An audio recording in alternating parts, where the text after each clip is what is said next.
Have you ever sat in stillness and felt the uneasy weight of patterns stacking up like storm clouds? Have you noticed how often the loudest accusations fall into sudden silence, how stories that once roared across headlines dissolve into whispers before the truth can fully breathe? I ask these questions not to provoke chaos, but to awaken clarity. There is something deeply unsettling when individuals who publicly challenged powerful leaders or who were positioned to expose wrongdoing are suddenly gone, their deaths ruled self-inflicted, their voices permanently sealed. When this happens once, it is tragedy. When it happens repeatedly, it demands scrutiny. Patterns are not superstition. Patterns are evidence waiting to be acknowledged. Consider the connections surrounding Jeffrey Epstein, a man convicted of exploiting minors, a man tied to the wealthy and influential, a man whose network reached into boardrooms, palaces, and political offices, and yet after his arrest and subsequent death, so many threads unraveled without resolution. His passing officially ruled a suicide, closed the door on a courtroom reckoning. But it did not close the door on public responsibility. It did not erase the victims. It did not dissolve the unanswered questions. Why is it that when someone claims to possess information that could implicate powerful figures, their credibility is attacked, their character dissected, and sometimes their lives abruptly end? Why does coverage evaporate? Why do certain investigations stall? Why do lawmakers pivot away from uncomfortable discussions as though truth were radioactive? Silence can be as loud as confession.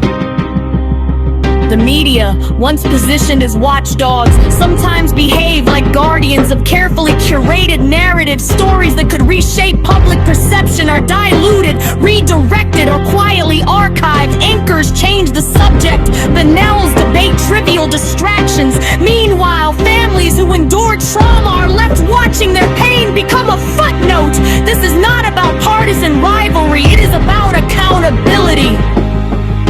If credible evidence exists linking any president, any official, any billionaire to exploitation or abuse, then justice must not discriminate. The law must not tremble. Required privilege power should not function as insulation from consequence. When survivors of abuse step forward, they are risking everything, their reputations, their mental health, their safety, to then see investigations evaporate or defendants shielded by legal maneuvering is a second betrayal. You cannot preach faith in institutions while those institutions appear selectively courageous. Look at the cultural pattern. Outrage erupts, hashtags trend, hearings are promised, documents are sealed, and eventually the public is nudged toward the next spectacle. Distraction is a strategy, fatigue is cultivated, people are encouraged to move on. But imagine, just for a moment, that it was your child, your niece, your nephew, your friend's daughter. Would you accept silence? Would you shrug at sealed files? Would you tolerate powerful men walking freely while survivors rebuild their lives in the shadows? Of course not. That is why this matters beyond loyalty. This is about safeguarding the vulnerable. This is about refusing to normalize selective justice.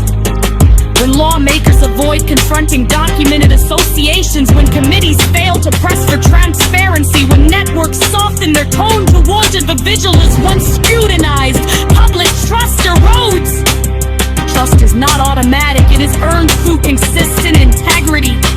There is an uncomfortable reality in watching figures once portrayed as defenders of the public shift posture to protect parental advice. The betrayal cuts deep because it exposes how fragile convictions can be when proximity to power is involved. Call it hypocrisy, call it opportunism, call it cowardice, but do not call it coincidence without examining the evidence. Every society faces moments when it must decide whether justice is symbolic or substantive.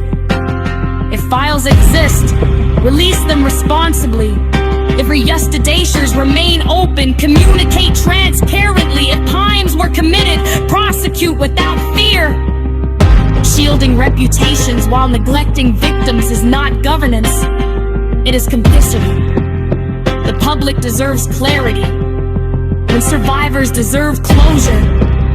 Children deserve a world where exploitation is pursued relentlessly, not negotiated behind closed doors. It is easy to grow exhausted.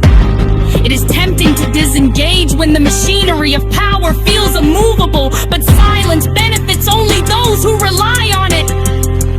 History shows that persistent citizens, not passive observers, shift the trajectory of justice. Continue asking questions, continue demanding transparency, continue centering survivors rather than celebrities. Refuse to let fatigue become surrender. The measure of a nation is not how fiercely it defends